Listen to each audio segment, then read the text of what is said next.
গাড়ির হুডের নিচে ইঞ্জিন যে দানবীয় শক্তি তৈরি করে সেটা ঠিক কিভাবে পেছনের চাকা পর্যন্ত গিয়ে পৌঁছায়।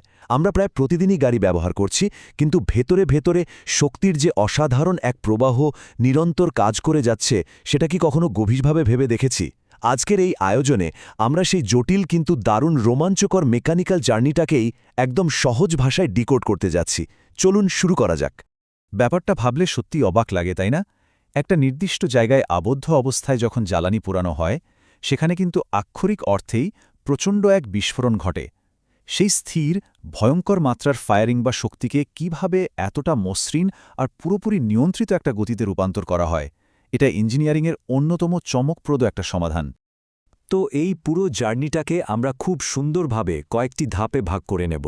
ট্রান্সমিশন সিস্টেমের বেসিক কনসেপ্ট থেকে শুরু করে এর মূল পার্টসগুলো কি, শক্তির আসল উৎস, স্পিড কিভাবে কন্ট্রোল হয় এবং সবশেষে এই পুরো সিস্টেমটাকে কিভাবে মেনটেন করতে হয়, সবকিছুই থাকছে আমাদের আজকের আলোচনায়। শুরুতেই আসা যাক একদম বেসিক একটা প্রশ্নে। পর্ব ১, এই ট্রান্সমিশন সিস্টেম জিনিসটা আসলে কি? যে কোনো বিষয়ের গভীরে যাওয়ার আগে তার আসল কাজটা জেনে নেওয়া খুব জরুরি। খুব সহজ কথায় বলতে গেলে ট্রান্সমিশন সিস্টেম হলো সেই ব্রিজ বা মেকানিজম যা ইঞ্জিনের তৈরি করার শক্তিটাকে সোজা চাকায় পার করে দেয়।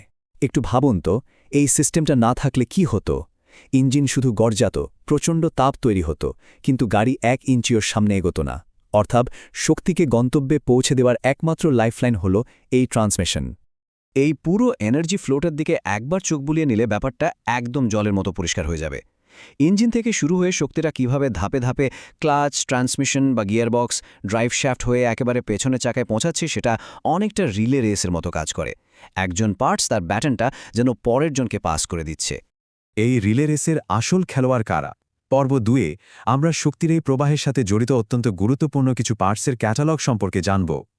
ফ্লাইহুইল থেকে শুরু করে ক্লাচ, গিয়ারবক্স, শ্যাফট হয়ে একেবারে চাকা পর্যন্ত এই ৮টি যন্ত্রাংশ মিলে গতির একটা অবিচ্ছেদ্য শৃঙ্খল তৈরি করে। মজার ব্যাপার হলো, এদের প্রত্যেকেই তার আগের পার্টসটার উপর শতভাগ নির্ভরশীল। চেনের যে কোনো একটা লিঙ্ক ফেল করলে শক্তির প্রবাহ ওখানেই ডেড, পুরো সিস্টেমটাই অচল হয়ে পড়বে। এবার চলুন শক্তির একদম গভীরে যাওয়া যাক। পর্ব ৩, এই বিপুল শক্তির জন্মস্থান কোথায় এবং সেখান থেকে কানেকশনটা কিভাবে তৈরি হয়? সবকিছুর শুরু কিন্তু ওই পাওয়ার হাউসে, অর্থাৎ ইঞ্জিনে। সিলিন্ডারের ভেতরে ফুয়েল বা জ্বালানি পুড়ে প্রচণ্ড যে তাপ তৈরি হয়, ইঞ্জিন মুহূর্তের মধ্যেই সেই তাপকে গাড়ির গতির জন্য প্রয়োজনীয় মেকানিক্যাল বা যান্ত্রিক শক্তিতে বদলে ফেলে। ঠিক এখানেই আসল ম্যাজিকটার জন্ম হয়। ইঞ্জিনের ঠিক পেছনেই লাগানো থাকে ফ্লাইহুইল।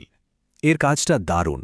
ইঞ্জিনের তৈরি করা সেই কাঁচা স্পন্দিত যান্ত্রিক শক্তিটাকে সে খুব শক্তভাবে ধরে রাখে। বলতে পারেন এটা একটা এনার্জি স্টোর বা শক্তির ভাণ্ডার হিসেবে কাজ করে, যেন গাড়ির গতির কোনো আকস্মিক ওঠানামা না হয়। এরপরেই আসে আমাদের অন্যতম প্রধান গেটকিপার, ক্লাচ।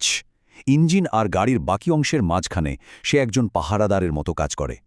প্যাডেলে চাপ দিলে সে ড্রাইভ লাইন থেকে পাওয়ার সাপ্লাই কাট করে দেয়, আবার ছাড়লে জোড়া লাগিয়ে দেয়। পাওয়ার কখন সামনে যাবে আর কখন যাবে না, তার পুরো নিয়ন্ত্রণ থাকে এই ক্লাচের হাতে। ড্রাইভিংয়ের সময় মূলত ৩টি স্পেসিফিক ক্ষেত্রে এই গেটকিপারের সাহায্য নিতে হয়: নিরাপদে ব্রেক করে গাড়ি থামানোর সময়, গিয়ার বদলানোর সময়, আর একদম থেমে থাকা একটা ভারী গাড়িকে স্টার্ট করে সামনে বাড়ানোর সময়। ইঞ্জিন চালু রেখেও চাকার গতি কন্ট্রোল করতে ক্লাচ একেবারে অপরিহার্য। শক্তি তো ক্লাচ পার হয়ে গেল, কিন্তু রাস্তায় নামলে তো সবসময় একই স্পিড বা পাওয়ার দিয়ে কাজ হয় না, রাইট? পর্ব ৪-এ আমরা দেখব গতি আর দিক নিয়ন্ত্রণের ব্যাপারটা। এই কাজটাই খুব চতুরতার সাথে করে গিয়ারবক্স। সে ইঞ্জিনের সেই কনস্ট্যান্ট ঘূর্ণনটাকে রিসিভ করে, তারপর রাস্তার ডিমান্ড অনুযায়ী স্পিড আর টর্ক অ্যাডজাস্ট করে। পাহাড়ে ওঠার সময় যেমন বেশি শক্তির বা টর্কের দরকার হয়, আবার হাইওয়েতে দরকার হয় বেশি স্পিডের। গিয়ারবক্সের ভেতরের গিয়ারগুলোর কম্বিনেশন দিয়ে ঠিক এই ব্যালেন্সটাই করে দেয়। শক্তির এই ফ্লো বরাবর আরেকটু পেছনে গেলে আমরা পাব ডিফারেন্সিয়াল। এটা ফিজিক্সের চমৎকার একটা সমস্যার সমাধান করেছে।